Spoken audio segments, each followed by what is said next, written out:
sesi persekolahan bermula hari ini melibatkan calon peperiksaan pelajaran Sijil Pelajaran Malaysia SPM, Sijil Tinggi Pendidikan Malaysia STPM semester 1 dan 3 serta Sijil Tinggi Agama Malaysia STAM tahun 2020.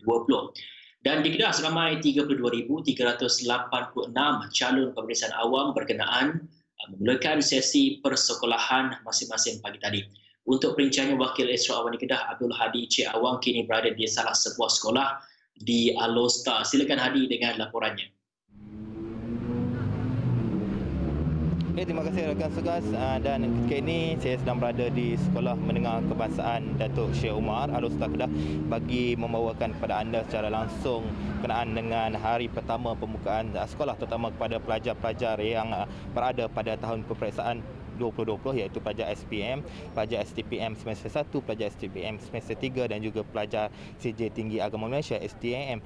Dan khususnya untuk bercakap mengenai pembukaan sekolah hari pertama ini, kita sudah pastinya ingin bertanyakan kepada yang lebih pakar untuk bercerita mengenai sesi persekolahan kali ini, dan kita difahamkan untuk hari ini saja di Kedah seramai 32,386 calon ataupun pelajar memulakan persekolahan hari ini, di mana jumlah berkenaan membabitkan 25,876 calon SPM, 3,053 calon STPM semester 1, 3,095 calon STPM semester 3 dan juga 362 calon STM. Dan kita bersama sekarang ini Esko Pendidikan Negeri Kedah Datuk Najmi Ahmad untuk berceritakan mengenai pembukaan sesi persekolahan ini. Datuk, mungkin boleh ceritakan perbezaan membabitkan sesi persekolahan kali ini dengan sesi-sesi pembukaan sesi sebelum ini ketika tempoh PKP ini, Datuk? Pada keseluruhannya saya lihat dalam tempoh PKP kali ini tidak mempunyai perbezaan yang banyaklah.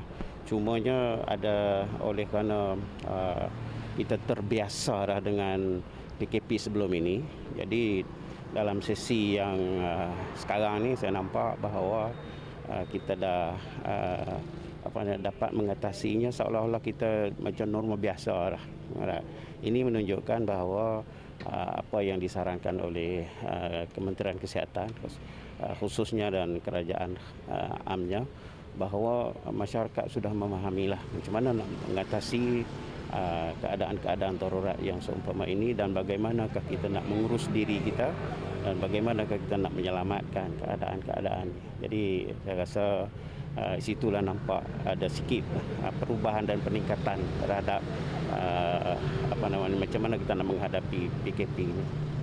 Ya Datuk, macam kita tengok tadi Datuk ada masuk buat tinjauan di sekolah, sesi persekolahan ini. So dari segi kadar pematuhan, terutama kedudukan pelajar, penjarakan fizikal dan sebagainya, Datuk, mungkin Datuk boleh ceritakan tadi pematuhan mereka pada tahap yang mana? Kalau boleh bagi peratusan tu, berapa peratus yang dah dicapai dalam kadar pematuhan tu? Mungkin 100% ke sebagainya, Datuk?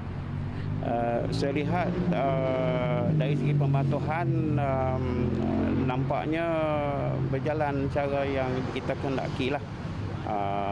Penjarakan dan juga komunikasi di antara satu dengan lain pun taklah maknanya nampak begitu crowded dan sebagainya. Jadi seolah-olah mereka memahami keadaan, dan saya rasa dari segi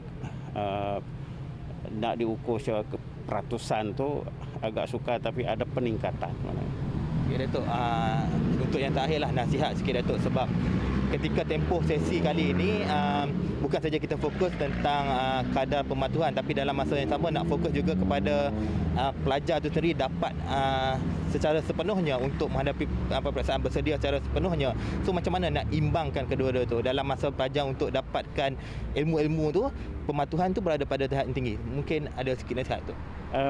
Itu tadi saya nasihatkan kepada mereka bahawa kita kena memperkukuhkan mempertingkatkan kekuatan, 4 elemen kekuatan tu, iaitu fizikal, spiritual, mental dan emosi. Saya rasa, saya yakinlah dengan bimbingan guru-guru dan juga dengan pengalaman dengan PKP sebelum ini di luar sekolah dan juga di dalam sekolah, perkara ini dapat diatasi dengan sebaik mungkin, insya-Allah. Terutama sekali bagi mereka-mereka yang akan menghadapi peperiksaan, tentu dia fokusnya akan lebih kepada pencapaian itu. Jadi saya yakin bahawa pencapaian peperiksaan pada tahun ini diharapkan tidak akan merosot dengan sebab-sebab COVID ini, kerana kita dapat uruskan dengan sebaik mungkin, insya-Allah. Okey, saya rasa itu saja yang boleh saya bawakan dari Alor Star Kedah. Kembali kepada rakan segas. Silakan.